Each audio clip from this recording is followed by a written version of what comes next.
Pittsburgh Steelers fans, what's going on? This is Jeff Hartman, senior editor at BehindTheSteelCurtain.com, with you for another episode of the Steelers preview. It's myself, it's Dave Schofield, it's Bryan Anthony Davis, and we are gearing up for the NFL draft. We're only weeks away. Bryan, what's going on? It is great to be here with you, gentlemen, after a trying week in black and gold fandom.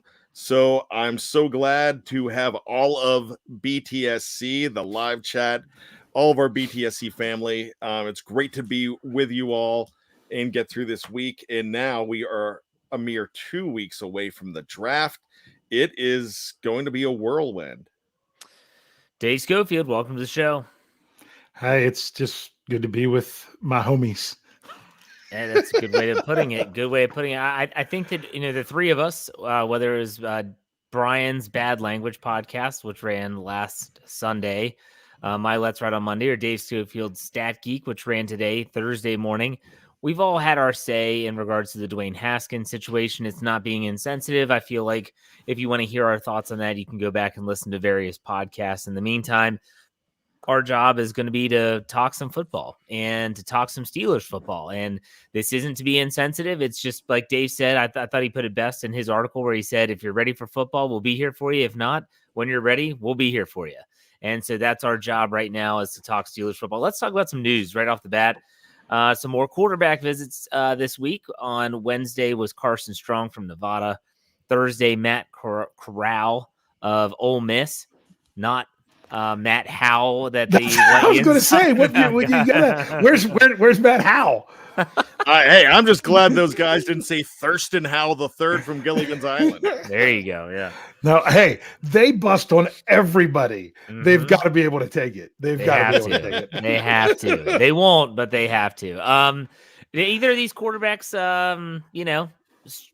I guess, get you excited at all, Bryan? Well, I'm going to go back to what Dave Schofield said last week, and I agree. I just wasn't eloquent enough to say the words, but he used the double D. And you know me, I like something in double D. So due diligence. And you're doing your due diligence when you look at all these quarterbacks, because you have the resources to go ahead and check these guys out.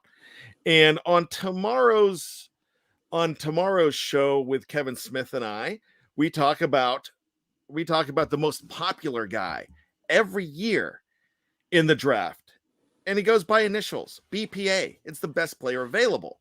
And we were talking about how they've done due diligence over the years, especially with a guy like, if they would have talked more with Rashard Mendenhall, would have they made that pick?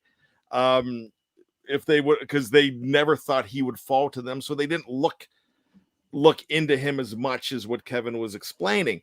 So, it's kind of one of those things for the Steelers that they have interest in a quarterback. Doesn't mean they're taking one in the first round. Some of these guys they're talking to right now could be a second or third if it works out. Remember, they had a first round grade on Mason Rudolph a few years ago.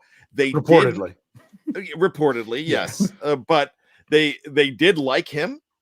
I swear I heard Kevin Colbert actually say that. Yeah, he did. We're not sure if it was GM speak or if they really did. Yeah, it could be, but if it's coming out of his mouth, I'm going to take reportedly away. Yeah. So, if they have that grade on them and then they realize in the third that, oh, hey, we can move up a few spots and go ahead and grab them, that might be a spot for Carson Strong. So don't get all scared that they're going to take Carson Strong in the first round. This is just seeing with where these guys are and where they can go ahead and grab them. And I got to bring up one guy you mentioned, Corral. Is it Coral or is it Corral? I've been saying Corral, but I could be wrong. Well, if it's Corral, that might be okay with me. But I'm changing. He'll be here all week, folks. Okay, so Bryan, to go back to the question that I asked you, do either of these quarterbacks excite you at all? Oh.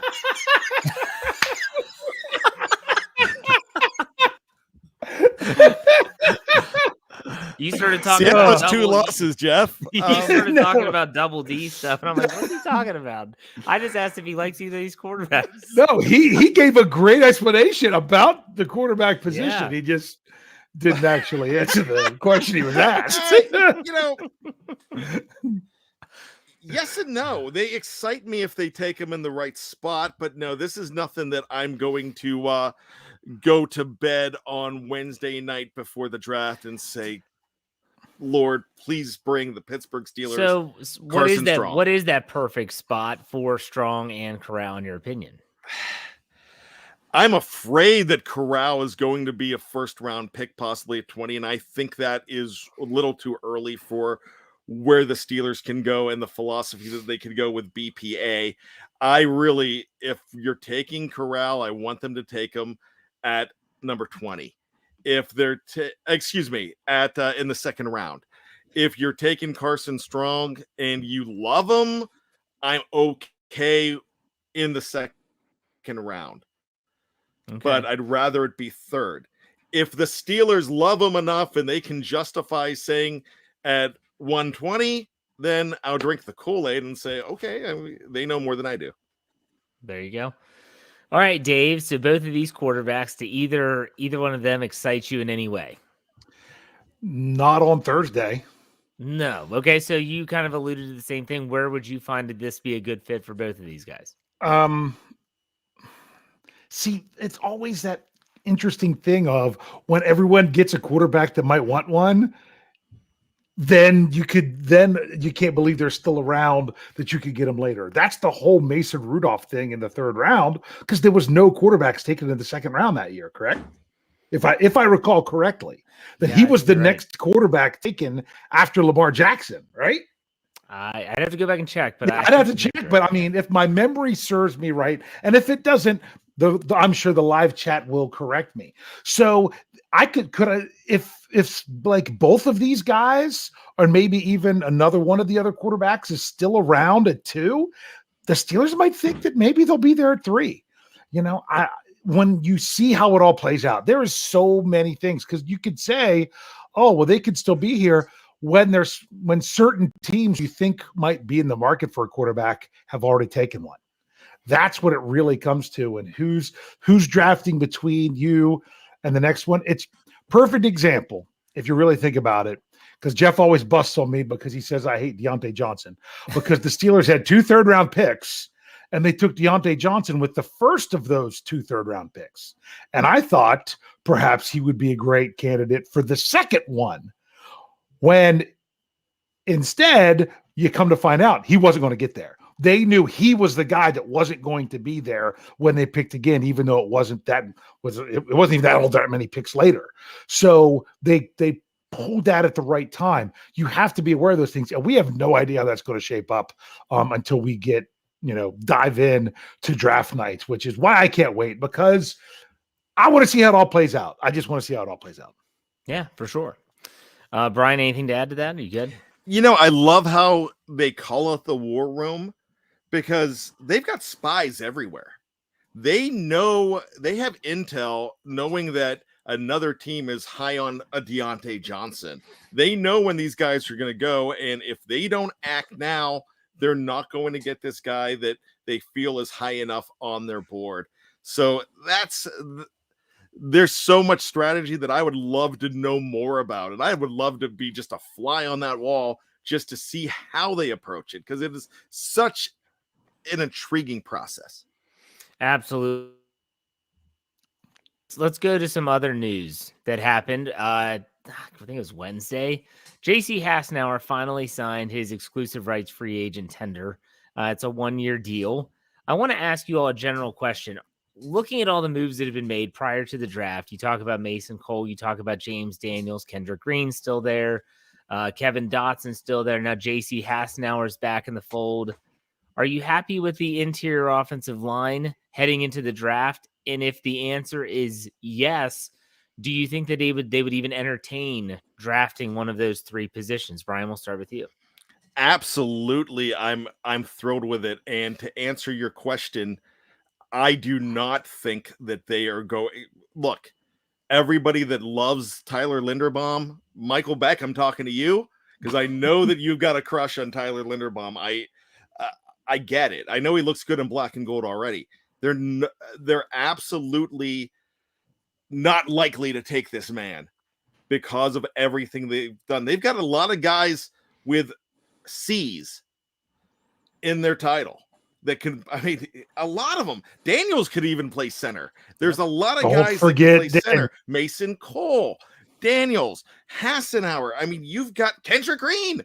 There's so much. I would be even shocked if a Kenyon Green is available. Did I mess that up? Is it Kenyon Green? No, there's a Kenyon Green. And then the kid out of Boston College as well. Zion. Pardon me? Zion Johnson. Yeah, Zion. Yeah. So I would be shocked if they would go even with a guard in the first round at this point. Now, offensive tackle, yeah, I could still see that happening, but your question was interior line. Yeah, I really don't see it. Okay, Dave, are you happy with it heading into the draft, and do you see them addressing it at any point? That's a fantastic question, the way you asked it, because am I happy with it? I am, because they went out and they got 2 more players at the position in free agency. Even if they miss on one, you're still going to be better off, hopefully. You already have more people there than what you're really going to be able to keep between Cole, Daniels, Dotson, Green, Hassenauer. And that was Tuesday, by the way, because I just remember because I talked about it on Scobro show. And even Leglue, who was Leglue. You can't, I don't see how they could even keep all those guys right now. But at the same time, if you've got a player that can be the man, you don't pass up a David DeCastro or an Alan Faneca if they're there at 20. If you've got the guy that that's good, even if you've got great, done things on the interior, don't pass that up if that is the player that's there. Beyond that, I don't see them addressing that position at all unless they think they're getting this huge steal later on. That's a position that you are only drafting because you think you're getting immense value where you're taking them, because it's not a big draft need like it was prior to free agency. It's a great point, and it's something that the Steelers were very weak in that area, and now it seems like it's developing into somewhat of it's at least deep. We'll put it that way. I'm not going to say it's a strength, but it's at least deep in terms of the depth chart and who they have available. It's not just a situation where, like last year, is either J.C. Hassenauer or a rookie in Kendrick Green. I like the way it's trending. I could still see them addressing the interior offensive line, not day 1 or day 2, but day 3. I could see them dabbling if they feel that it's still necessary. All right, let's get to the crux of this podcast today, talking the 2022 NFL draft scenarios for the Steelers. We're going to run through 3 of those shortly, but before we get to that, I want to ask you all, as we sit here right now, what would your approach be to the NFL draft for the Steelers with the roster right now? Are there positions that you're really focusing on? Is it a true, genuine best player available where it doesn't matter what position it is? Is it some other formula that you use? Brian, what about you? What's your approach look like right now? It's looking more like BPA. And the reason I'm going to go ahead and say that is, and we've talked about this a lot the last couple of weeks, because of their action in free agency, and especially the last couple of weeks with their extended rights free agents, Spillane last week, Hassenauer this week. They have set themselves up to not be desperate in 2022 to bring a certain draft pick in to save the franchise. I kind of feel like they were that way last year.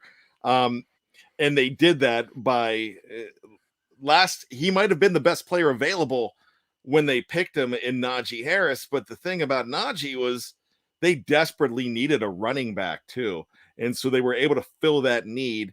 They didn't get the center that they coveted, but they had a plan. They knew in the 3rd round, they didn't take Creed Humphrey for a reason. At number 2, they knew in the 3rd round that they were going after a guy in Kendrick Green, and I think they had the intel feeling that they can get him at that point, and that would work, whether it worked out the first year or not. But I'm looking at the Steelers this year as not trying to fix anything completely like they have in the past. They have the luxury of dressing up 2022, helping themselves in 2022, but ultimately setting themselves up for 2023 and 24 with the pick they bring in. Okay, Dave, what about your approach? What would that look like? All right. Well, first, I want to clean something up. Just to help Bryan out, get the right classifications for the different free agents. Okay. Robert Spillane, he was a restricted free agent. Oh, he wasn't extended rights? Oh no, he was a restricted. He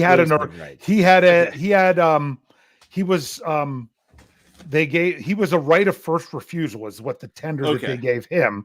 That's where you're thinking of those words that go in together like that. So that was him, and his contract comes in at $2.433 million as a restricted free agent. Marcus Allen is one. He hasn't signed his yet. His is a little bit higher because he was an original round. It's only like $100 and some thousand more. JC Hassenauer as an exclusive rights free agent. Next year, he'll be in the restricted free agent category, but 2 years in a row, exclusive free rights free agent. That's for league minimum. That's for $895K. So there is a big difference there. Just to clean that up. Now, back to the original question, which Jeff is going to have to refresh my memory again. What is your approach to the NFL draft with the roster as we sit here right now? Okay, and you're not talking first round. You're talking the whole draft. Well, I think that we start with Thursday because, I mean, you look at the needs of the team. There's still a glaring hole at strong safety. Yes. Wide receiver depth is an issue. I mean, so are you targeting certain positions, even if it is on that first day? Or are you saying, I'm keeping the board open because if a player drops, like you had mentioned earlier, we're taking him no matter what the position is? Yes, that's what you ultimately want to have yourself set up to do. The number one approach is you've got to come out of this draft with at least one wide receiver at some point. You have to. I don't see any way that they can't. So meaning that's my approach. I'm not telling the Steelers what they have to do, but I'm saying if that's me, the one position I know I want to come out of there with is a wide receiver at any point. If there's someone you're really high on that you think that's just going to be there in round 6, that's okay. But I don't know that they're going that way in round 1 at all. Sometimes the position that you have to come out with isn't the one that you necessarily want to take in the first round. I really want to see best player available. If the Steelers are going to go quarterback, you've got to be thinking you're getting a guy that you just can't pass up on where you're picking. And I don't think there's that many of them at number 20 that I feel that they couldn't pass if he's there. So there's a good chance that they won't be there. So therefore, I feel like that was Najee Harris last year. Najee Harris last year was that player that if he was going to be there at 24 when they selected, he had to be the guy. And if he wasn't there, then they go on. Doesn't even mean it would be a running back. They'd have to go on to something else. And he was there and they took it. A lot of people are saying that with some of these other positions or some of these other players, but we don't know that they're going to be there. So my overall approach is you've got to get that wide receiver, but you want to get that player that you can get playing time from this year, unless it's a quarterback, because you got to bring them along differently. But then you have them ready to step in and be a big difference maker on your team in 2023 and beyond. I like it. I do. I think it's going to be unique. Something I talk about on my Friday Let's Ride podcast was about how there's so many different factors that can alter a team's plan, that can change things with one decision, one trade. So you think of the Carolina Panthers at pick number 6. There's already been rumors that they're considering potentially trading back. They trade back. There goes a quarterback needy team. That changes the whole dynamic of the first round. Who's trading up? Do they need a quarterback? Like Dallas has said they would be willing to trade up. Okay, Dallas doesn't need a quarterback. That changes everything. It changes everything. So it's so difficult. What I did is I went to a website that I'm familiar with. It's called fanspeak.com. It's not Pro Football Focus. It's not Pro Football Network. It's not the Draft Network. I'm not Matty Peverill, who's trading 50 times to get 200 picks in one simulation. Oh, that's poor guys this year. What? That was last year. Has he done that yet this year? He put some screenshots in a couple days ago. I'm like, oh, here we go again. He's never going to live that down. That poor guy. Guys, I got a 17 picks. How in the world did you do that? Anyways, okay, so I did 3 simulations. I chose, and I know that this site, because I've used it a bunch before, they have different draft boards that you can do, which kind of mix it up. And so what I want to do is we're going to run through who's been taken and who you might target, or even just go positionally if you want. So here we have the first simulation, and this was interesting based on a lot of factors. When you looked at this one, I was like, okay, first pick, obviously you have like Hutchinson, Garrett Wilson's off the board early. So is Sauce Gardner. You keep going down. The tackles are gone. Kyle Hamilton's gone at 8. Malik Willis is gone at 9. Trent McDuffie's at 10. Nakobe Dean at 11. Kenyon Green's gone. Kenny Pickett's off the board at 13 to Houston. Chris Olave, I think that's how we figured it out. He went to Baltimore at 14. Devin Lloyd is gone. Jordan Davis is gone. And so the New Orleans Saints take Elam Care. I don't know if I have to say that. Elam, whatever. I think. Yeah, sure. So the question is, so Malik Willis is gone. Hamilton's gone. And so you're looking at the best safety. Pickett's off the board. And so are some of the big names other people know, like Jordan Davis. What position are you thinking? Because when you look at the best overall, you've got a wide receiver in Drake London available. Linderbaum's still there. We kind of talked about him. Derek Stingley Jr. from LSU is still there. He's nice. Jahan Dotson of Penn State still available. So are some other quarterbacks. Daxton Hill, safety out of Michigan.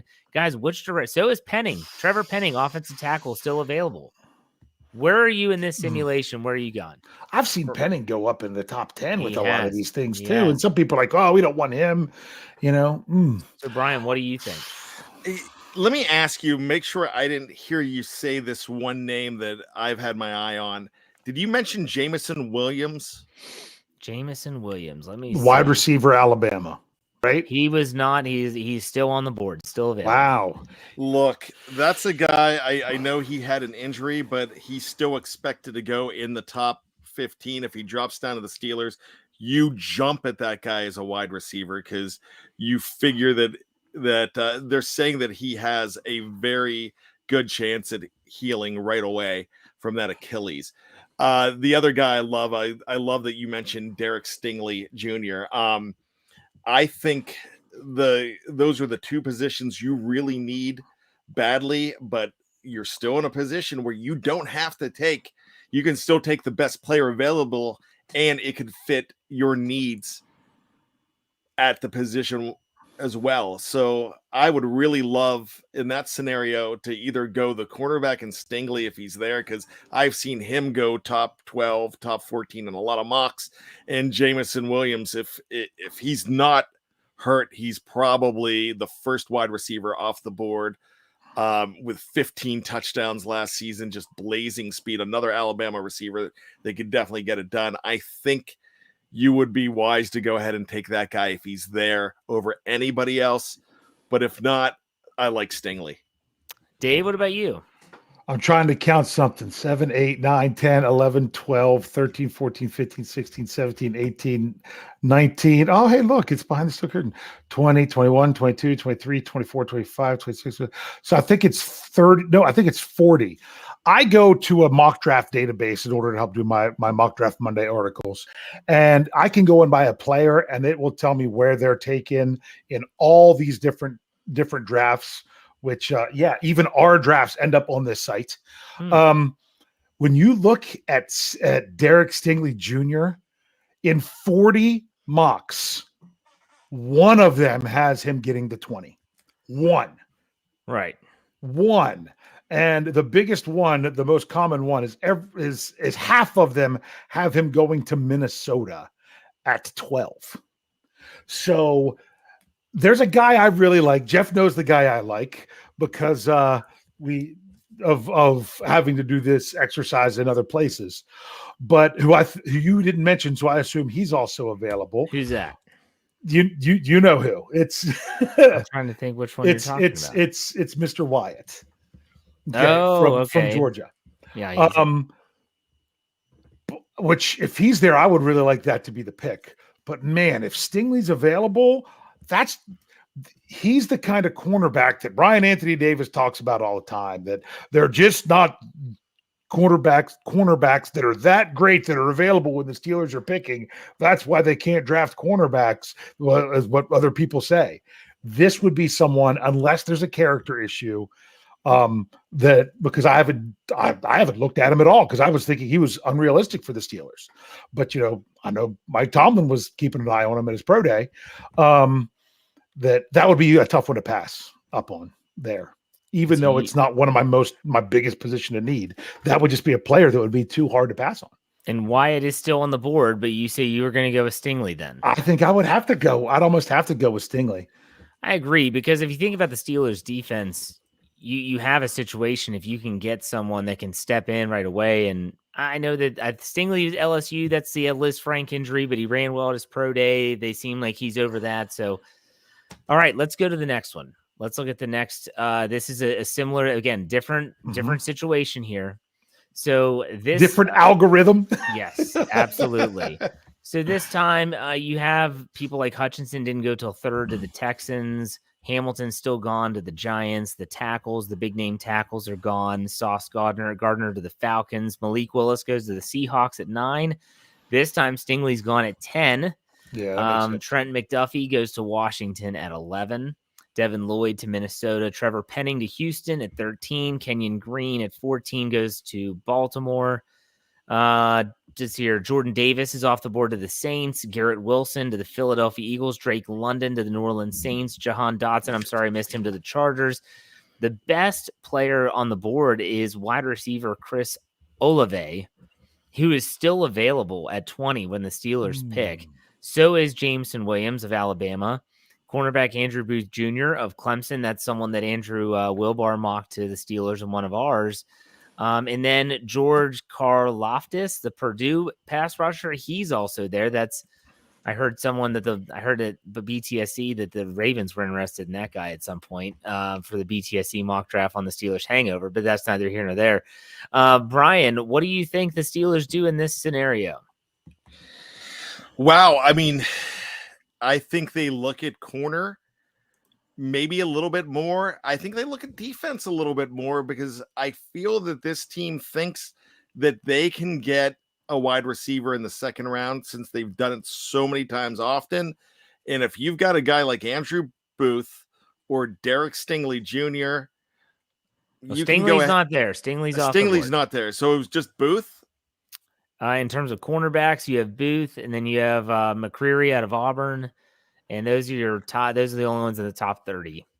I would almost kind of think that they would go for the corner in that situation as well. There's plenty of wide receivers on the board. If they want to try to hit a home run with a wide receiver, they're still in position where they can go ahead and just get the guy they want and not worry about it. They can just go ahead and pick that guy, best player available, and have them for a few years and not really worry about saving the franchise with that pick. But I kind of think it would be a corner at this point. Dave, what about you? Your boy Wyatt's still on the board, just so you know. To me, the reason I like the pick of Wyatt is that's someone who I feel is realistically going to be there. He's not going to be there at 2 either.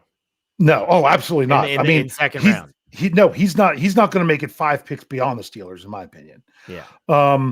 But that's someone who 20 is right in the right range. But in this case, I mean, the Steelers have not drafted a wide receiver in the first round in 16 years. And if these are the guys that are still there, you've got to think about it. But at the same time, it goes right back to last year. And I'm not saying let's go back and forget how everything worked out their rookie years. And you got to remember, because there's still a lot of NFL football to be played from last year's draft class, where I was upset that Jeff and I were both upset. He had the article written of where the Steelers in the second round, he thought they were going to take Creed Humphrey. Yep. But they didn't. And was it that they felt that Freiermuth was a better player than Humphrey? Or was it that the Steelers had someone else in mind and Kendrick Green that they knew were going to be there with their next pick? So those wide receivers could be sitting there in the first round and could be like, wow, these guys are good. But we still think we've got a steal for one that we can get in round 3 or round 2. That could also come back to bite you. I don't question the Steelers' decisions when it comes to wide receivers. If one of those is there and they think they're that good and they take them, I'm fine with that. If they pass up on them, I'm fine with that. But the way this one played out, you've really got to think about those receivers sitting there. Yeah, that's what I'm looking at. The Olave, everything, I don't even know if I'm saying that name correctly, the Ohio State receiver, everything you read about him is that he's pretty NFL ready. He's pretty pro ready. Jameson Williams is that burner, but he's also not 100% healthy. That bothers me. To me, a first round pick needs to contribute. And if I'd have a guy that's not able to contribute right away, that's why they do their medical checks, so that they'll do their diligence. All right, let's do one more. One more here. And this is a little bit more traditional in regards to, Hutchinson's first off the board. But this time at the second pick, Detroit takes Garrett Wilson, wide receiver. You see the tackles are gone. Kyle Hamilton. Did you say Garrett Wilson second overall? Yeah. Oh, wow. Okay. Wow. Sauce Gardner to the Falcons, McDuffie to the Jets, Nakobe Dean, Washington Commanders take him. Stingley's gone to Minnesota. Penning's gone to Houston. Zion Johnson goes to Baltimore. Jordan Davis to Philly. Malik Willis off the board with the Saints. Drake London with the Chargers. And then Andrew Booth goes to the Saints right before at pick number 19. So that leaves Tyler Linderbaum as the highest ranked player. Devin Lloyd, the linebacker out of Utah. Got a couple edge options. Jameson Williams. Kenny Pickett is still on the board in this one. I noticed that. Yes. So this is, I kind of was hoping this would happen in one of them, and it did. Brian, what are you doing? Are you doing Dan Marino 2.0 and passing on the Pitt product, or are you going to take Kenny Pickett? Wow. All I can say is wow. I would be shocked if they would pass on Kenny Pickett. I would have to actually think about it. If I'm the general manager, which I know a lot of you are breathing a sigh of relief that I'm not, I might go ahead and not take him at that point. And you mentioned someone else that I was ready to jump on, and when he said Pickett, I immediately stopped. And I immediately stopped and said, whoa, okay, that's the guy they would probably pick. I wouldn't think they'd go anywhere else at that point. But the other player is escaping me because when he said Pickett, everything, boom. I was shocked. You're taking Pickett? I think they would. Yeah. Okay. Well, Vernon Woody gives us $4.99. Thank you very much. So take it from me. If Malik is off the board at 20th, then they will not take another quarterback in the first. That's interesting. And that is a possibility if they don't like some of these other quarterbacks as well. But Dave, in that scenario, what are you doing? See, my thing is, I don't want to say what the Steelers will do because we all think they know what they're doing based on everything. And I really don't personally. And I don't dive into this like everyone else does, but just based on my feeling, the only two quarterbacks I'm excited about the Steelers taking at 20 would be, and then I say excited, I'd still be leery about it, but I think would be worthy of that would be either Willis or Pickett. And the crazy thing is if they're both there, what they do, but I don't think they expect them to be there. So if they are, I mean, remember, I'm not saying they're Ben Roethlisberger, but Ben Roethlisberger wasn't supposed to be there at 11. Right. So that's one that I think the Steelers will really have to decide because you don't want to pass on Pickett just because you're choosing to pass. Like if this was 5 years ago, there could be a quarterback right there. They'll be like, we've got Ben friggin' Roethlisberger. We don't have to address this position. Even if that's our best player, it might not be wise. Now they're not in that situation anymore. So you've got to really consider that. There would have to be somebody else there that they love more than Kenny Pickett to not draft him in that spot. And I could see the Steelers doing that there, but in all honesty, I don't see that playing out that way. So I don't see a quarterback waiting until 16th. So the Malik Willis didn't go off the board until 16. I don't see that happening. But if it did, I could see the Steelers, and Dave, you talked about this earlier in the show. Mm-hmm. They could say, okay, we're not in love with Kenny Pickett right here. For instance, they might say, we did not see Devin Lloyd being available here at 20. So what we're going to do is we're going to take Devin Lloyd at 20, and we're going to try to solidify the inside linebacker position.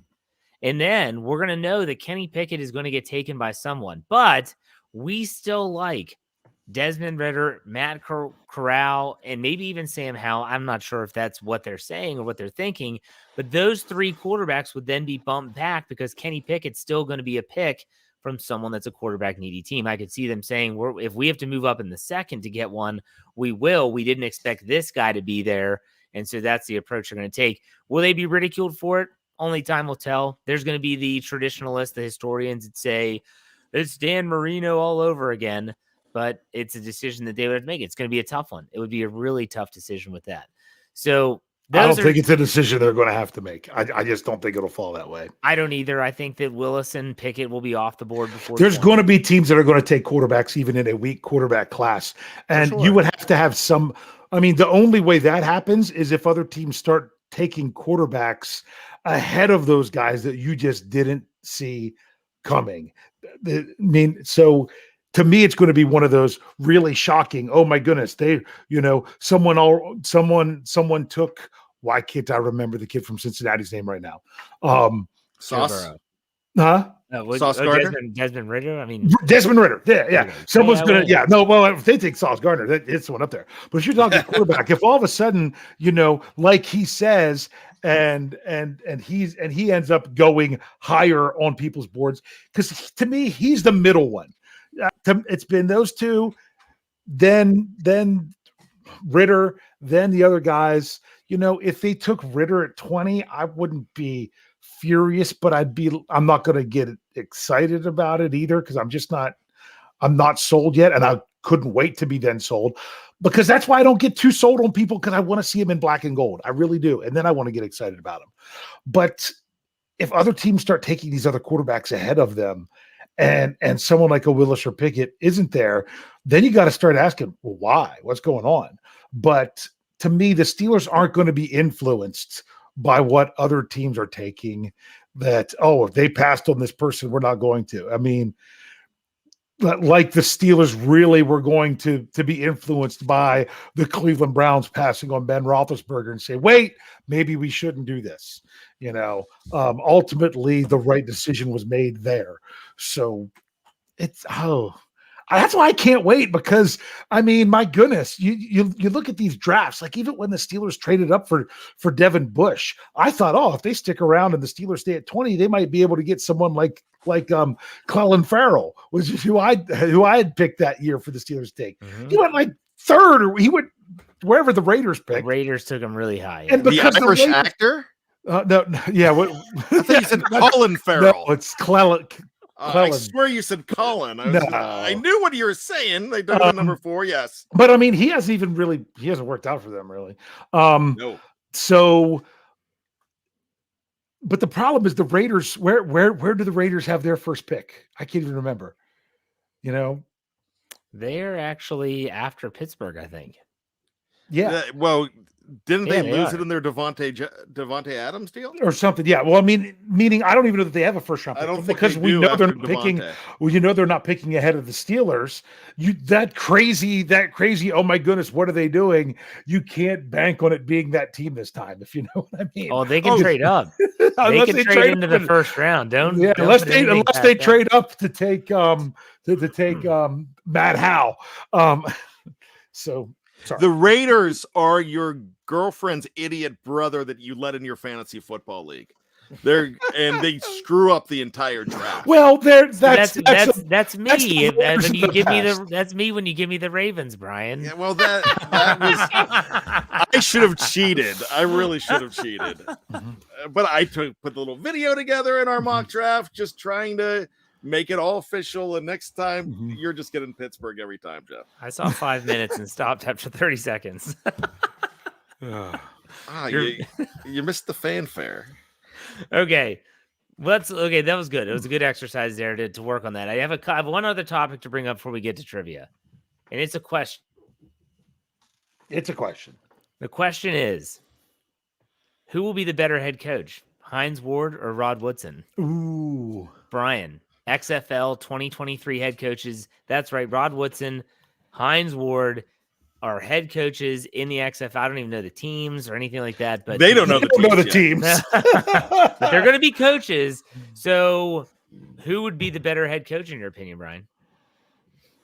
I have to say Hines Ward because I feel he's had a lot more experience as a coach. He was even interviewed by the Houston Texans in the last, either this year or last year. I kind of feel like was always a little bit more of a coach with the way he has helped mold these other receivers to turn them into blockers. So I would think it would be Hines, but man, I can get behind Hot Rod or Hines. Dave, what about you? What do you think?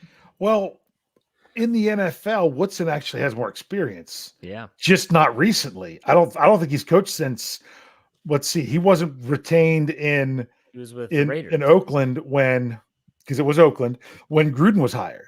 And I don't think he's been in the NFL since. But he had at least 4 seasons in there. I'm pretty sure from writing the article that he coached in the NFL. Hines has 2 in the NFL because this last year he was in college. So, but I don't know, for some reason, Hines Ward just kind of seems like a guy, probably because he's played more recently, that seems like he's a guy that I could just see him going out there and doing a good job. Nothing against Rod Woodson. He's not, as a player, he's not nearly as fresh in my mind, as great as he was. Give me Rod Woodson. He was that guy was an all-decade player. I mean, he was he was an unbelievable football player. So it doesn't mean they're going to be a great coach, but I'll take Rod Woodson. All right, we both have trivia tonight? Yes, we do. I might be in the Dave realm of being a little more lengthy. Go ahead first, Brian. All right, then go ahead, Brian. First time in your, never mind. All right. Can't bust on the guy on his anniversary. Yeah, happy anniversary. Happy anniversary there, Mr. and Mrs. Bad. She has not killed me in my sleep yet in the last 15 years, so I think I'm doing well. And I'm trying person to live with, I will tell you that. Let's go ahead and look at these. I'm going to give you some names, and please tell me what you think they have in common. Spence Fisher, Cornelius Benton, Scott Campbell, and Frank Kolch.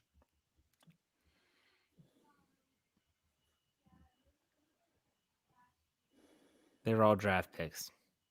Yes, they were draft picks, but you've got to be a little more specific, Jeff. Well, you asked what they all. I'm going to say they're all former first-round draft picks of the Pittsburgh Steelers. No, they are not. They took a shot. They are all former quarterbacks chosen by the Pittsburgh Steelers in the last 50 years since 1972. Now, how many times do you think the Steelers drafted a quarterback since in the last 50 years? I know we've been talking a lot about the Steelers maybe looking at a quarterback. Last time they drafted one was 2018. How many picks do you think in the last 50 years were QBs?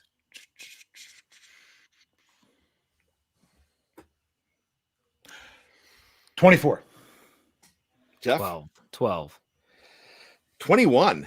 Ah! Ooh, nice. So I still win Price is Right rules. Yeah, and if you switch it around 12 to 21, Jeff's going to win. Now, of those quarterbacks, there was one stretch where the Steelers took one every year for a couple years. How many years do you think they were, and what decade was that in? Where they took quarterback. How many straight years they drafted a quarterback, and in what decade? Yes. The 60s. Well, the 60s they didn't. Well, I'm going the last 50 years. 50 years. Yeah. Let's go 80s. If he goes 80s, I'll go 90s, and I'll go 5 consecutive years. Okay. Dave Schofield, 90s, and it Mhm. was 5 consecutive years. What? 1992, Cornelius Benton in the 12th round. 1993, Alex Van Pelt in the 8th. 1994, Jim Miller in the 6th. 1995, Cordell Stewart in the 2nd. And 1996, Spence Fisher in the 6th round. Oh my And God. of all of those 21 picks, what was the predominant round that the Steelers picked a QB? Okay, so rephrase that question again, or restate that question again. Sorry. The round. They picked the Okay. same round 5 times, and that's the predominant round. 6th. I'm going 5th. Dave Schofield, if you must be doing it. You must be researching, because I didn't. absolutely correct. It was wasn't fair last week when I already knew the answer because I had looked at it. This one, I'm just thinking of 5th. Isn't that when they drafted like T. Martin? Yes, T. Martin. Yeah, and like Kevin Colbert says, it's gonna be on his tombstone. On his tombstone, drafted T. Martin ahead of Tom Brady. Yeah, so T. Martin was in the 5th round. Dennis Dixon, Omar Jacobs, Brian St. Pierre, and I think that's I must be missing one here. But it was the 5th round. So there you go. Good job. Wow. All right, Dave, your turn. All right. Well, what I was looking at, since we were looking at different draft things, I went back looking at the legacy of one Kevin Colbert since he joined the Steelers in 2000 and their draft picks. I went specifically in the 1st round. And what's absolutely crazy is, of course, taking away, your specialists. You've got almost a complete roster based on positions that he's done. It's uncanny that when you look at all these 1st round draft picks, the number of positions and how they filled them all out. Out of curiosity, can you guys tell me there are 3 different position groups that they have used the most, tied for the most 1st round draft picks on under Kevin Colbert? What would you say?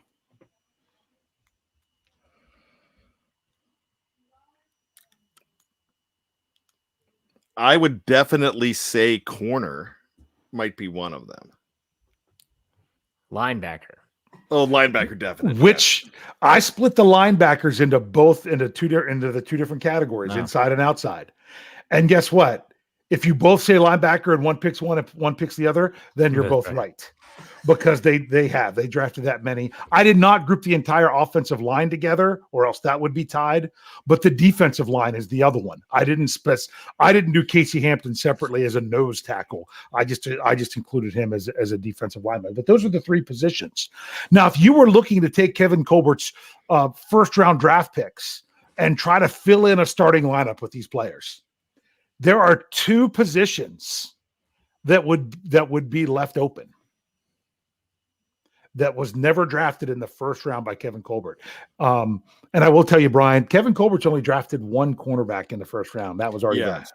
Yeah. Which is crazy when you think about it. A lot of 2nd round picks, but one in Artie Burns. What position? And I'll even tell you, there's one on offense and one on defense. What has not been addressed under Kevin Colbert in the 1st round by the Pittsburgh Steelers? On offense, is it tight end? No. Heath Miller. Gosh darn it. I was trying to drive. You counting fullback, or are you putting back? I'm not counting fullback because they don't. How many starts did Derek Watt get last year? I've got to say offensive tackle. Ding, ding, ding, ding. Offensive tackle. None. 0. You would need 2 tackles in order to make a starting lineup. You've got 2 guards in David DeCastro and Kendall Simmons. You've got a center in Marquise Pouncey. No tackles. They've only taken 3 offensive linemen in the 1st round since 2000. And there's one on defense. I didn't go left and right, but I did get a little bit more specific with the positions there. That should maybe give you a hint. Defensive end? Because technically you would say Cam Hayward technically is Yeah, defensive end, but that's what. So you had your two D/DTs in Hayward and Hood. You've got your nose tackle in Casey Hampton. Oh yeah, he's drafted corners. Mhm. He's drafted one linebackers. corner, but I'm counting a corner. I'm not Okay. going to count that. He's gotten safeties with Palomalu and what safety? He's gotten strong safeties. So never a free safety. Never drafted a free safety You don't in the count first round. Minka Fitzpatrick. No, because he didn't draft him as a first. Well, if you do that, you got to count Tyson Alualu and people like that too. But yeah, under Kevin Colbert, they've never drafted a free safety or an offensive tackle in the first round. That's interesting. Wow. Very good. All right. Good trivia, gentlemen. Let's do some final thoughts before we call it a show. Brian, go ahead. Final thoughts. Gentlemen, I am so glad to be a part of this whole thing, whether it's talking about healing or whether it's talking about the draft. It doesn't matter whether you're talking good or talking bad, as long as you're talking. And that's something that we get a chance to do. And I can't speak for Dave and Jeff, but I know that this is therapy for me to be able to talk about the Steelers. And when my wife is asked, we've been married 15 years today, like I said. And when my wife is asked, hey, you guys want to come do this on Sunday? And she said, no, Brian's working. And they say, what do you mean he's working? He has to work on a Sunday? He's like, yeah, the Steelers play. What, he can't miss one game? No. He's working because he has to watch the Steelers for work. And when you think about that, life's pretty darn good when you're working with something you love and with people you love and for people you love. So thank you so much for keeping me in this position, each and every one of you. And I'm not just talking about Dave and Jeff, I'm talking about everybody on this live chat. Very good. Dave, final thoughts. Yeah, I'm ready for this draft to be done. You guys know that one of the things that I really like to do is not fall in love with a player until I know that they're going to be on the Steelers. So I'm really excited. I for some reason I just think things aren't going to go the way we expect them to go. Like last year, things went where the Steelers had lined up for them to get Najee Harris. This year, I don't think I just think it's going to be different for some reason. When there's uncertainty at the quarterback position, that makes it uncertainty in the draft if you're not sure about the guys at quarterback. So I am really excited to finally know who the guys are that we can dive into and say, hey, here might be their numbers. Here's what they did. Let's look at these various things. It's close. It's 2 weeks, right? I didn't screw that up again, did I? No, okay. 2 weeks, Okay. yeah. It's 2 weeks. But I also want to say another thing, and on a different note. I'm really getting to enjoy getting to know more of the podcasters on our network as we've added them in, and having an opportunity to do various different things or speak with them. I really like this podcast team. I really do.